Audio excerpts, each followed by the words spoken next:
Kala Patthar beach থেকে অটোতে চললাম দুই যমজ বিচের দিকে, বিজয়নগর ও গোবিন্দনগর বিচ। প্রাইভেট এই দুই সমুদ্র সৈকতকে অনেকেই যমজ বিচ বলে। চলে এলাম বিজয়নগরের সানরাইজ বিচ রিসর্টে। প্রাইভেট বিচ হওয়ায় হোটেলের মধ্য দিয়েই সৈকতে যাবার রাস্তা। সবসময় যাওয়ার পারমিশনও পাওয়া যায় না। আমাদের অবশ্য পারমিশন পেতে কোনো অসুবিধা হয়নি। চারদিকে অসংখ্য বড় বড় নারকেল গাছ, যেন পুরো নারকেল গাছের জঙ্গল। তার ফাঁক দিয়ে দেখা যাচ্ছে নীল আকাশ। সবুজ ও নীলের অপূর্ব কন্ট্রাস্ট উঁকি দিচ্ছে সকালের সূর্যকিরণও।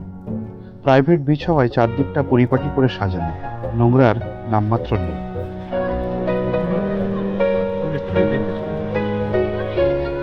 চলে এলাম বিজয়নগর সৈকত। কালাপাথর বিচ থেকে দূরত্ব মাত্র 5 মিনিট। সাদা বালির সৈকতের সামনে বিশাল আন্দামান সাগর। একেবারে শান্ত, কোনো ঢেউ নেই। স্নান করার দিক থেকেও কোনো বিপদ নেই। সকাল হওয়ায় সমুদ্র এখনো নীল রং ধারণ করেনি। সৈকতের পিছনে পেরিয়ে আসা সেই নারকেল গাছের জঙ্গল। নারকেল গাছের জঙ্গলটি বেশ অনেক দূর পর্যন্ত চলে গেছে, আর সৈকতটিও বেশ লম্বা। সাদা বিস্তীর্ণ প্রান্ত। আর সমুদ্রকেও দেখো কি শান্ত তার রং, এতটুকু অহংকার নেই। এগিয়ে চললাম সামনের দিকে। এখানে নারকেল গাছগুলি প্রায় শুয়ে পড়েছে। জোয়ারের সময় জল একেবারে গাছের গোড়ায় চলে আসে। সূর্যের আলো পড়ে গাছগুলি যেন ঝকঝক করছে। সত্যি অসাধারণ রূপ নিয়ে দাঁড়িয়েছে। নারকেল গাছের কি এত সৌন্দর্য না দেখলে বিশ্বাস হবে না।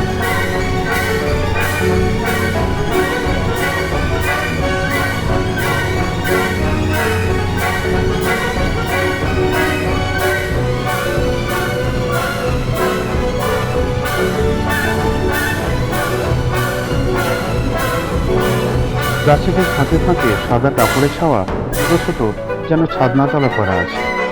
একটি দোলনাও রয়েছে। পুরো গিয়ে দেরি না করে দোলনা চড়া শুরু করে দিল। পিছনে ছাদনাতলাগুলো আসলে রাতে ক্যান্ডেল লাইট ডিনার করার জন্য। সত্যি, তুমি, আমি আর মোমবাতির মৃদু আলো, রোমাঞ্চটাই আলাদা। বিচের অন্য দিকটায় একটু ঘুরে নিলাম। জলে দাঁড়িয়ে থাকা গাছটি যেন হাতছানি দিচ্ছে। কিছুক্ষণ সৈকতে কাটিয়ে এবার ফেরার পথ ধরলাম। সামনে কিছু ছোট ছোট নারকেল গাছ বসানো হয়েছে। সামনে ছোট একটা চালাঘরের দোকান। চা, স্ন্যাক্স, কলা বিক্রি হচ্ছে।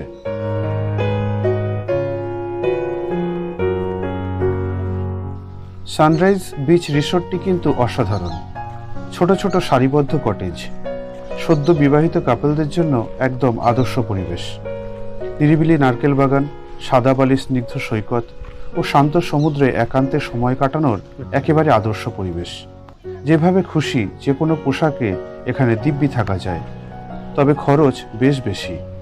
সিজন ওয়াইজ হেরফের হলেও ডবল বেডেড রুমের ভাড়া 5,000 টাকার নিচে প্রায় নামেই না। বিজয়নগর সৈকত দেখে চললাম মাত্র 2.5 কিমি দূরত্বের আর এক সৈকতে। নাম গোবিন্দনগর বিচ। এটিও একটি প্রাইভেট বিচ, তাই কোনো রিসর্টের মধ্য দিয়েই যেতে হয় সৈকতে, অবশ্যই পারমিশন নিয়ে। আমরা অ্যাকোয়াস হোটেলস অ্যান্ড রিসর্টের মধ্য দিয়ে চললাম। নারকেল গাছের ছায়ায় সারিবদ্ধ ছোট ছোট কটেজ। এখানে থাকার ডিটেলস পরে জানাচ্ছি। বিজয়নগর ও গোবিন্দনগরের অধিকাংশ হোটেলগুলি প্রাকৃতিক সৌন্দর্যে একেবারে ভরপুর ও বিলাসবহুল। আর প্রাইভেট বিচ হওয়ায় নিশ্চিন্তে নিজের মতো করে সময় কাটানো যায়। তবে আন্দামানের কোথাও কোনো নিরাপত্তাজনিত সমস্যা নেই। চলে এলাম গোবিন্দনগর সৈকতে। ঝুলে থাকা গাছের ডালে দোলনা খাচ্ছে কোনো একজন। সাদাবালির সৈকতের ওপর অসংখ্য গাছ ঝুলে রয়েছে। এই গাছের ছায়ায় বসে শুয়ে নীল সমুদ্র ও তোমার দিকে তাকিয়ে ঘন্টার পর ঘন্টা দিব্যি সময় কাটানো যায়। এগিয়ে চললাম সৈকতের ওপর দিয়ে। এখানেও সমুদ্র খুব শান্ত। দেখো বন্ধুরা, কত গাছ সৈকতের ওপর ঝুলে রয়েছে। বিদেশিরা রোদ পছন্দ করলেও আমাদের ছায়াই ভালো লাগে, তাই গোবিন্দনগর সৈকত ভারতীয়দের খুবই পছন্দের। ঝুলে থাকা গাছের ডালে অসংখ্য দোলনা বাঁধা। দেখো কত মানুষ দোলনা চড়ে আনন্দ নিচ্ছে। সত্যি এখানে পরিবেশটাই আলাদা।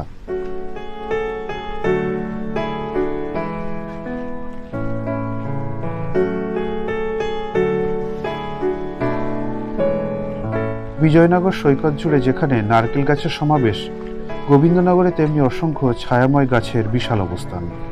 এক নজরেই এই বেলাভূমিকে ভালো লেগে যাবে। দেখো বন্ধুরা, উপকূল জুড়ে কত গাছ, এ প্রান্ত থেকে ও প্রান্তের অনেক দূর পর্যন্ত চলে গেছে। আর তারপর মিহি বালির সাদা সৈকতের পরে শান্ত নীল সমুদ্র। এই নীল রং আরো গাঢ় হবে কিছুক্ষণ পর। এটি গোবিন্দনগর বিচের সেরা ছবি, বাবা ও দুই মেয়ের। এখানে সমুদ্র যেন অদ্ভুত নীরবতা পালন করছে। স্বচ্ছ জলের নিচের বালি ওপর থেকেই স্পষ্ট দেখা যাচ্ছে। সত্যি কি স্নিগ্ধ আজ সকালের এই পরিবেশ। সকালের তির্যক সৌরকিরণে প্রকৃতি হয়ে উঠেছে অপরূপা। আর তোমরা দেখেই বুঝতে পারছো, সৈকত একেবারে নিট অ্যান্ড ক্লিন, নোংরার বিন্দুমাত্র কোথাও নেই। একটা গাছের নিচে গিয়ে দেখি অসংখ্য সবুজ রঙের ফল হয়ে রয়েছে, তবে কি ফল বুঝতে পারলাম না। একজন বলল এই ফলটা দেখতে সুন্দর হলেও খাদ্য উপযোগী নয়। সে যাই হোক, গাছটি ও তার ফলগুলি দেখতে খুবই সুন্দর। বেশ কিছুক্ষণ সময় কাটিয়ে মনটা একেবারে রিফ্রেশ হয়ে গেল। অগত্যা এবার ফেরার পালা। ধবধবে সাদা বালির উপকূলের চারদিকে বেশ কিছু নারকেল গাছ, আর তার নিচে ছোট ছোট কটেজ নিয়ে দাঁড়িয়ে আছে অ্যাকোয়াস হোটেলস অ্যান্ড রিসর্ট। বিলাসবহুল এই 4 স্টার হোটেলটিতে ডবল বেডেড রুমে থাকার খরচ ন্যূনতম 5,000 টাকা। ডিসেম্বর জানুয়ারিতে তা আরও বাড়ে। বন্ধুরা, পরিবেশটি দেখো কি অসাধারণ। এরকম স্নিগ্ধ সমুদ্রের তীরে বিলাসবহুল এই কটেজে দুজনে একান্তে একবার থেকে যেও। সারা জীবনের সেরা অভিজ্ঞতা হবে নিঃসন্দেহে।